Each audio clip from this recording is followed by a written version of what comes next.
and welcome to the YYC Soccer Podcast. My name is Jason Kmet, and my co-host is Scott Strasser. Hey, Scott. Hey, Jason. How you doing? Pretty good tonight. Just another week, but I'm getting a little bit antsy. I want there to be some more local soccer news. We have a couple things to talk about, but I'd like to talk about more. Yeah, it's the second week in a row that we've had pretty thin agendas in terms of topics to talk about. But despite the lack of player announcements from most of the local teams, I think we still managed to put together a pretty decent episode with a very varied list of subjects. So excited to dive into that tonight. If you are a new listener to our podcast, Scott, now's your chance to explain to everyone what the YYC Soccer Podcast is all about. So our podcast focuses on soccer in Calgary at all levels, including amateur, post-secondary, and professional. We talk a lot about Cavalry FC and the Calgary Wild, and we talk about players from Calgary's soccer community who are doing great things, either locally or abroad, all the way from the grassroots and amateur levels up to the post-secondary and professional teams. Yeah, and this week we will have some training camp updates for Cavalry FC and the Calgary Wild. We'll talk about some Calgarians involved in international action around the world. We're also going to talk about a couple of local initiatives, grassroots things and some fundraising things. We'll get into that. We might even talk a little bit of futsal. And we have an interview this week. Scott, who's our interview with? Yeah, I unfortunately missed this conversation, Jason, just by a couple of minutes due to a work commitment. But you interviewed Mya Jones for the third time. She came on our podcast to talk about recently signing for her hometown club, the Calgary Wild, and her recovery from a long-standing injury that prevented her from playing for the entirety of 2025. There aren't too many other people we've had that many times, but I definitely feel like there were things to talk about. And I'm looking forward to running that interview here in a few minutes. Hi, this is Mya Jones. This is the YYC Soccer Podcast. Let's talk about the Calgary Wild. And we don't have any new signings to announce and nothing too specifically new in regards to other things from training camp. A whole bunch of players are on international duty right now. Okay, why don't we just go through some of the Calgary Wild players and NSL players, I guess, that are with Calgary connections that are playing internationally this past week. We've got, I think, 4 of them, something like that. From the Wild, yeah, it's kind of the usual suspects. Jackie Sawicki played for the Philippines. She's down in Australia for the Asian Cup. She played on March 1st against Australia and played the full 90 minutes. Australia won that game 1-0. Jackie did not dress in the Philippines' subsequent match, which was against South Korea earlier today, today being Thursday. And that was also a disappointment for the Philippines as they lose 3-0. I don't know if there's anything to be made out of her not even dressing for this match. She usually starts every match, so I'm not sure if that's an injury or something else, but hopefully she's fit to play. Another Calgary Wild player in action for her country this past week was Collie Johnson, actually playing against the Philippines for Australia on March 1st. However, it was an unused sub in that one, and was also an unused sub in Australia's game against Iran today, which they won 4-0. Interesting to see Iran playing. Yeah, I was just going to say, I'm surprised they're playing right now. So Michaela Moore is playing for New Zealand. She's in World Cup qualifiers in the Solomon Islands, and they've had 3 matches. They played Samoa, and New Zealand won 8-0, and she was an unused sub. Then New Zealand played the Solomon Islands with a similar score, 8-0, and she started and played 90 minutes. And then their final matchup here earlier today on Thursday, they played American Samoa. They won 3-0, and she came on as a sub in the 57th minute. So she got about a match and a half out of 3 matches work, I guess. And, New Zealand rolled through those teams. So I guess I can't really argue with that international window if you're a Kiwi. They had a pretty easy time scoring 19 goals and not letting in a single one. And, I'm sure they enjoyed their time in the Solomon Islands. Jason probably got some sun. And the 4th member of the Wild who played in the international window was Michelle Romero. Venezuela was in Mexico playing some friendlies. They played a couple of club teams, but They had one international friendly, and that was against Brazil. And surprisingly enough, Venezuela knocked off Brazil. Yeah, 2-1. And Michelle Romero actually scored the first goal in this game in the 45th minute. She was subbed off shortly afterward, but that's pretty exciting to score against Brazil. Yeah, just having watched that, Jason, I don't know if that was an intentional shot. It definitely looked like a cross from her that just sailed into the net. But anyway, nonetheless, they all count, And yeah, so Venezuela won 2-1, and that was the only match against another country that they had this week. So while those were the Calgary Wild players who were in action for their respective national teams, you compiled a list here of 4 other players from Calgary who were playing for their country. Let's start off with Kaylee Hunter. She is with the Canadian women's national team at the She Believes Cup in the U.S. at the moment. However, was an unused sub in their 2 games this week, which were games against Colombia and the U.S. And then we mentioned last week that Myla and Emma Schneider are going to be playing for Trinidad and Tobago, and they were able to make their international debut this week. Yeah, they both started and played the full 90 in a 2-2 draw with Honduras on Wednesday. And Jason, you reached out to kind of inquire about their eligibility to represent Trinidad and Tobago, as it's a connection we didn't know that they had, and they gave you a pretty decent response. Yeah, I heard from Myla, and she told us that their grandparents on their dad's side, so I guess their dad's parents, were born and raised in Trinidad and Tobago. And so they've had their eye on getting a passport for a while, but they weren't able to pull it off up until recently, because recently there was a change in the law about who can qualify for a passport, and having grandparents born in Trinidad and Tobago is now enough that you can get your passport. So they started the process to get their passports. They reached out to the Trinidad and Tobago national team, and they were interested in bringing them to camp. And yeah, they got their paperwork and passport, and now they're on the team. And yeah, both played 90 minutes side by side again, I presume. Yeah, I would assume so. And not a bad result for Trinidad and Tobago. Hey, drawing with Honduras 2-2. I suppose this does cap tie the Schneider sisters, so they won't be playing for Canada in their career, unfortunately. Yeah, it's an official CONCACAF competition, so they're trying to qualify for is it the W? I'm not sure if it's the W League or the W Championship, but anyway, it's essentially qualifying for the equivalent of the Gold Cup, is what it really amounts to. So yeah, so congrats to both of them. The last person on our list today we're going to mention is Jorda James. She's been playing for St. Kitts and Nevis, and they drew Cuba 2-2, and she started and played 57 minutes. Yeah, another opponent I'm kind of surprised to see playing at the moment, just considering geopolitical situations. All right, so I guess now probably would be a good time to run our interview with Mya Jones. I think we should just run that now. I'd like to welcome Mya Jones back to the podcast. We've had her on a couple times before, and I think she is a very familiar name to most of our listeners. She's played her youth soccer in Calgary. She went to the University of Memphis. She's had some time in the NWSL, and now she is joining the Calgary Wild. Mya, thank you for joining us on the podcast. Yeah, thanks for having me back, guys. I'm really excited. Probably a good place to start is, how did you end up signing for the Wild? What was the process? Who did you talk to? So I was playing on loan at AFC Toronto last year, and I was injured the entire year. It was a pretty tough year for me for the most part, but I think nearing the end of the year, I kind of was just thinking about next steps for me and what I wanted in my career in terms of not just soccer, but just like lifestyle as well. And I think just speaking with my family, like I knew this was kind of the best decision for me, just in terms of like being close to them post coming back from such a long-term and hard injury. And after speaking with the Wild staff, like I think they really understood that aspect of things. And yeah, that's when I signed. Can you talk a bit about your injury? I know that I think it was in the fall sometimes you put a pretty lengthy Instagram post that I saw, but kind of talked about some of the details there. But do you want to kind of just, walk us through? I know it was not a very good experience, but if you could just sort of give us a bit of an update if possible.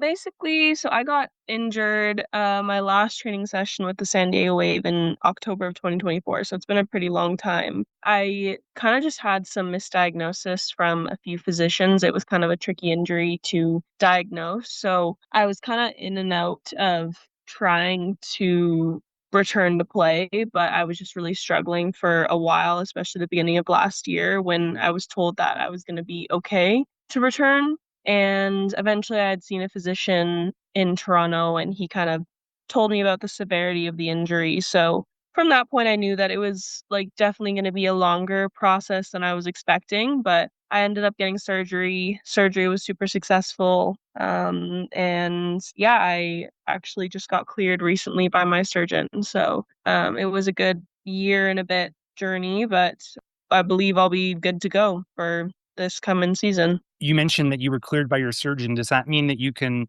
start training? Like, where are you sort of at from a fitness standpoint? And yeah, if you could just elaborate about that a little bit. I am kind of just still in the reintegration process of getting back into training just to be kind of smart with things. But yeah, I'm pretty close to being there and to hopefully being in full session. It's just kind of simple like running mechanic things right now, just some overall weaknesses from being out for so long, but I'm pretty close to hopefully being fully back with the team. Well, that's fantastic. So, like, considering the season is still a good month and a bit away from the start of the regular season, that seems like that should give you some pretty good runway there to get ready. For sure. Yeah, I think it's honestly the perfect timeline for me to reintegrate with the team, kind of gain some chemistry and also get my fitness back. So I think the length of the off season in the NSL was kind of the perfect amount of time for me to return from my surgery. You mentioned about chemistry. There are a lot of players on this team that you have long relationships with. Did you talk with them prior to joining the team? And in general, how does it feel to be teammates with some of these players that you've known for so long? Yeah, I mean, it's pretty great. It was definitely a part of my thought process in coming home, kind of what I had said about just needing more lifestyle aspects of it. And some of my best friends growing up play on this team. And it's been honestly amazing going into the environment every day and just having people that I'm so comfortable with and so familiar with on the field as well. I think it'll really help with the team chemistry as well and just me and my reintegration because I'm familiar with how so many people play. I've either played with them or played against them, so I think there's a really big advantage there. How has camp gone so far for you? Is it kind of what you expected or any surprises? Yeah, it's been really good. I feel like I've gotten a good grasp of the girls. I've gotten to know the group. I've been able to watch all the sessions. Yeah, it looks really good. Intensity is really high. I feel like there's been some good changes made, and I do feel like we have a pretty strong team to contend this coming NSL season. Going into this season where you're coming back from this injury, like what are expectations for yourself in regards to, your performance and what are your goals that you've set for yourself if you want to share some of them? Kind of how I'm looking at this injury is not like this huge setback that's going to change my game drastically. Like I'm just kind of looking at it as a little speed bump in the road. And for me, like my goals haven't changed regardless of me missing this past season. I like have strong desires to contribute heavily to the offense for this team. Like I hope to contribute similar to how I've done in previous years for previous teams in the attack and scoring goals and taking people on and all of those such things. But I think also from a team perspective, like I would love to step in and help this team go one into playoffs because we obviously didn't make playoffs last year, but two go as far as we can in that. And obviously the goal for every team is to win. And I think for me, like I have a strong desire to help this group do that. And I really do think that's something we can do. And from an individual basis, it's performing at the highest level that I can perform at to excel within this league and be one of the best players in this league. What position are you expecting to be playing on the team with the formations that they play? I'm guessing that probably the formation will be not too different from what it was last year. But what do you think your role is going to be on the field? Yeah, I mean, I can't share too much about what we're gonna do, but we definitely I will be playing forward. So somewhere in the front line is my expectation of where I'll be playing this year. Are there any particular opponents or matches that you are specifically looking forward to? Good question. I obviously am excited to play against AFC, not in like a revenge type of way. I have such good relationships with everybody there, and it'll be just exciting to go back on the field and play against some of my former teammates and friends. Yeah, I don't have like one team. It probably would just be them, but in a way that is just more so excitement to see some old people. Nothing more than that. And I do have quite a few friends on Montreal, so I think that'll be an exciting game as well. And I know that's our first game of the season, so I'm really looking forward to that one. You're a Calgarian, grew up here, playing for your hometown team. Like, do you feel like that's going to add any pressure, or how do you feel about that? Because, you are going to be like a really a high profile player on this team, like in this season. Yeah, I think, and I've been asked this question a few times, and honestly, like, I don't necessarily feel the pressure. I think my injury has really changed my perspective on soccer in general. Like, I'm really just grateful to be playing, and I'm grateful to be given the opportunity to play at home in in my hometown in this city.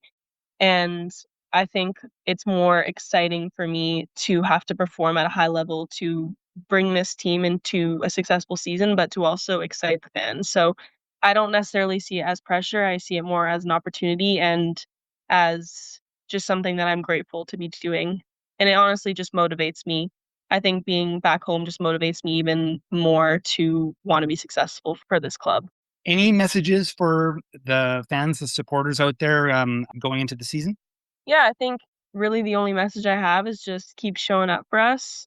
We as players are so thankful for the people that show up game in every single game for us. And whether that's watching on TV or watching in person at McMahon, we value it more than people know. So if we can get an even bigger crowd and turnout this year, I know we as players will be so thankful, and we can assure you that we will produce on the field. Is there anything else you want to add? Anything specific? Any shout outs or anything you want to say before we wrap things up?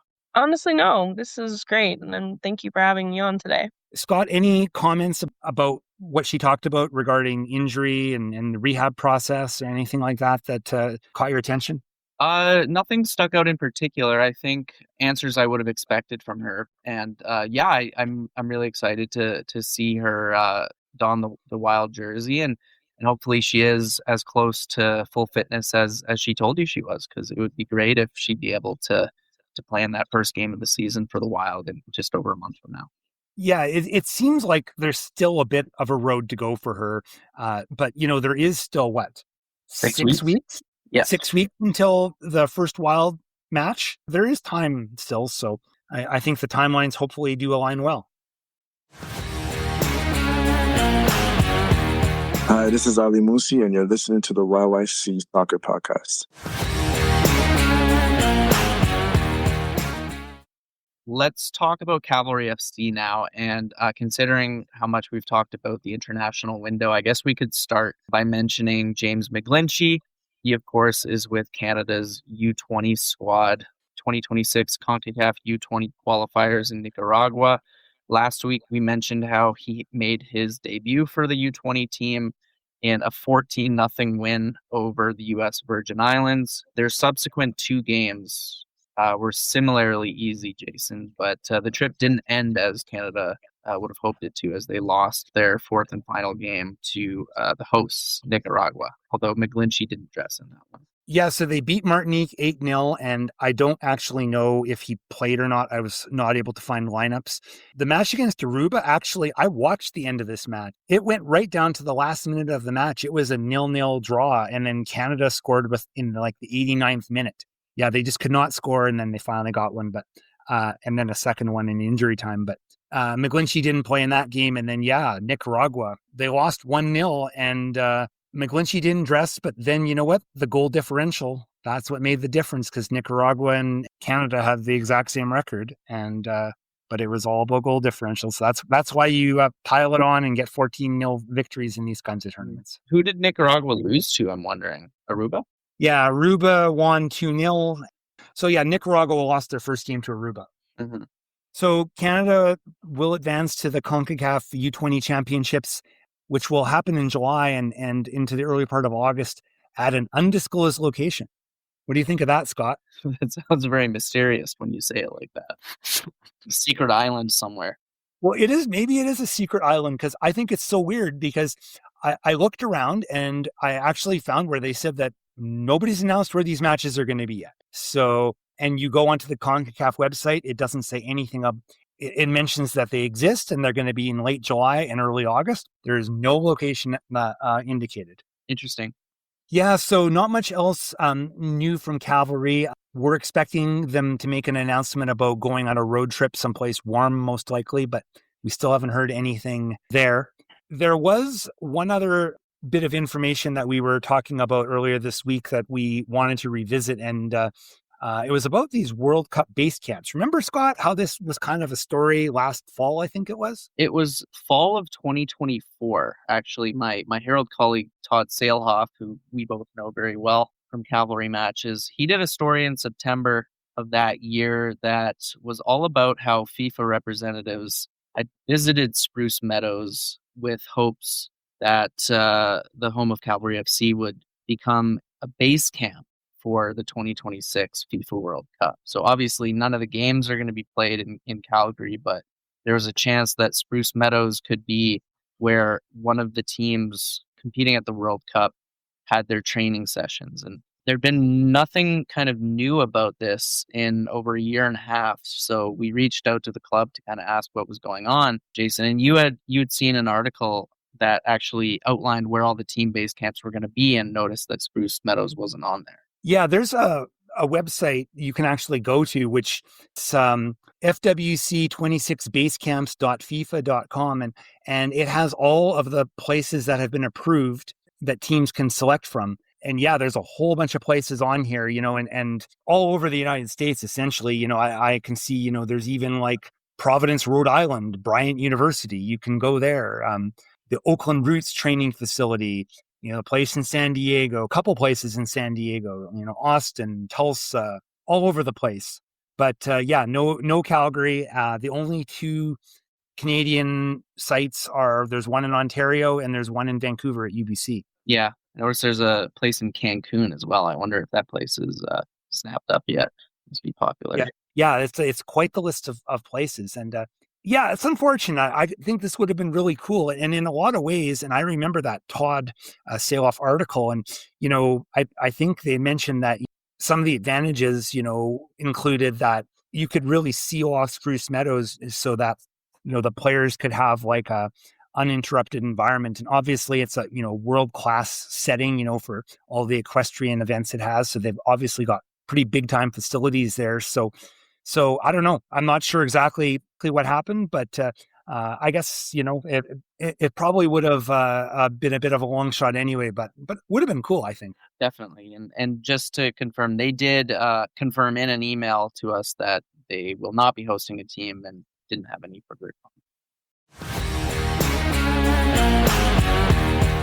Hi, this is Nikki Charlton, and you're listening to the YYC Soccer Podcast.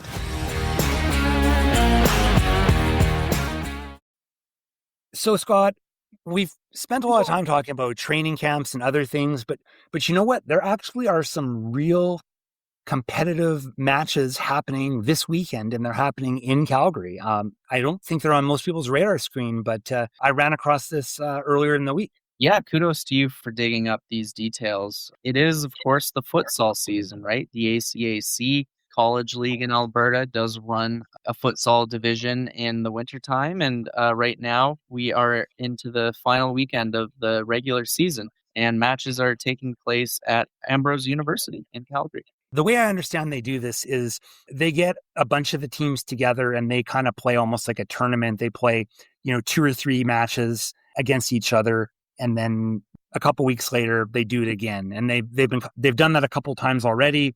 And this is the last one of these, and it's at Ambrose. So both men's and women's teams are going to be playing SAIT and Ambrose. On the men's side, SAIT is in second place in the South Division, the record of 3-2, and Ambrose is in third with a record of 2-2. And yeah, they've got a whole bunch of matches starting Friday, 3:15. I believe Ambrose plays Olds, and then it runs all the way until 8:15 Saturday night when it's the all Calgary rivalry, SAIT versus Ambrose, 8:15.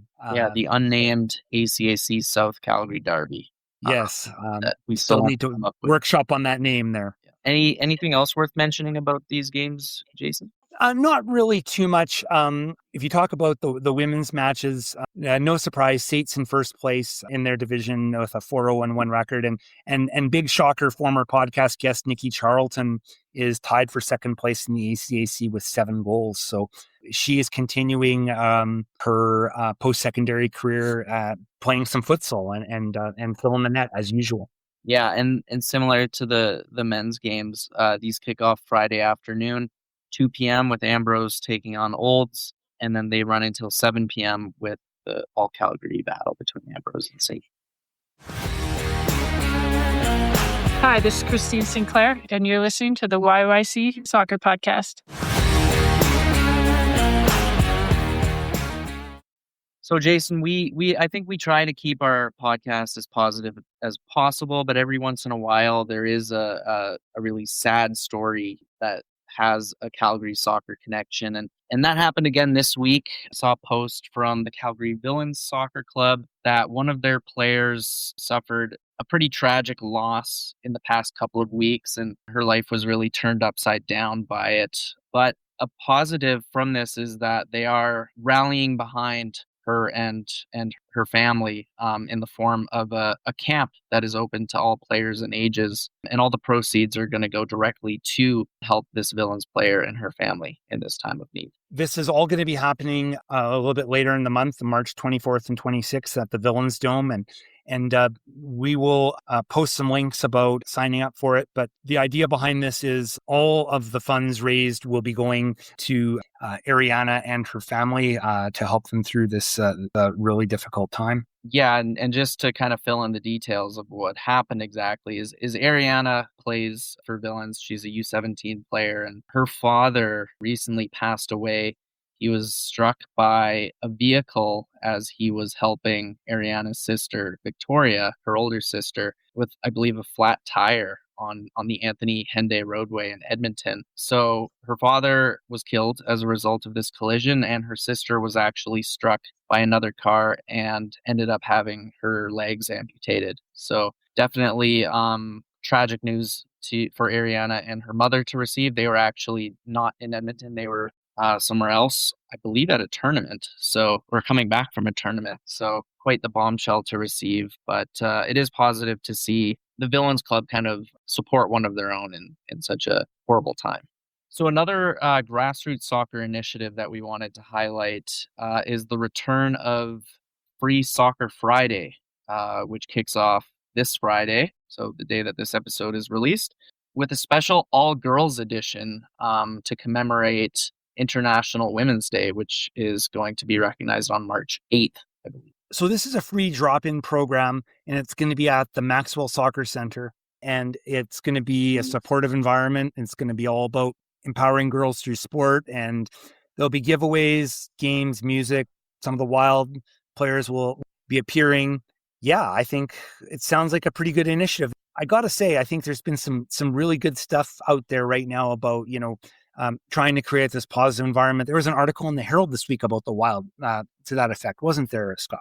Yeah. My colleague Mackenzie wrote that again just in time for International Women's Day, just all about how the arrival of the Wild has given an opportunity for talented female soccer players in Calgary and beyond to continue pursuing their talents at a professional level. So it's great to see the Wild get some coverage and in the mainstream media, and also to see them continue to be involved with community initiatives like this Free Soccer Friday that's happening at the Maxwell Soccer Center this week. Thank you for listening to the YYC Soccer Podcast. You can have this podcast downloaded to your device as soon as it becomes available by subscribing on Apple Podcasts, Spotify, or other platforms. Check out our website at yycsoccer.com, where you can look through our episode archive and find other options to listen, including our YouTube channel. We also have links there so you can buy Scott's book, which is all about Calgary pro soccer history. It's called Here Come the Cavalry. You can leave a question or comment in the Contact Us section of our website. You can also interact with us on social media such as Instagram, Blue Sky, or X, where our username is YYC Soccer 403. Thanks for listening.